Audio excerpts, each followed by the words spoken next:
ఒక అపోహ అయితే ఉంది. అదేంటంటే ఆషాఢ మాసంలో పెళ్లి చేసుకుంటే విడిపోతారని. సో దాని గురించి ఏమని చెప్తారు? చాలా తక్కువగా అది. అది ఎక్కడ శాస్త్రంలో అయితే చెప్పలేదు. కానీ చేసుకోకూడదు. మలమాసాలు ఇటువంటి మాసాలలో వివాహం చేసుకోవడం అనేది పనికిరాదు. సో ఇది ఇక్కడ చూస్తున్నారు కదా, ఆ ప్రధాన అర్చకులు ఏమనైతే చెప్పారో. సో ప్రస్తుతం ఇక్కడికి మినిస్టర్స్ రేవంత్ రెడ్డి గారు కూడా ఇప్పటివరకు వచ్చి సో వీవీఐపీస్ అందరు కూడా ఇక్కడ వస్తున్నారు. మధ్యాహ్నం 1:30 నుండి 4:30 వరకు పోతురాజులు ఇక్కడికి వచ్చి బోనం సమర్పించుకోవచ్చు అని అయితే చెప్పారు.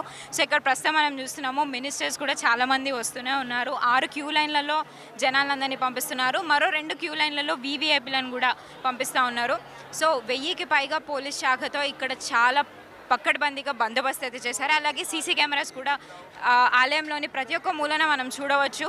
అలాగే ఇక్కడ చాలామంది భక్తులు కూడా వచ్చేవారి అందరికీ నీళ్ళతో పాటు మొబైల్ టాయిలెట్స్ వంటివి కూడా ఇక్కడ ఆల్రెడీ ఏర్పాటు చేశారు. మనం ఇక్కడ ఆల్రెడీ చూస్తున్నాము ఎంతమంది భక్తులు వస్తూ ఉన్నారో.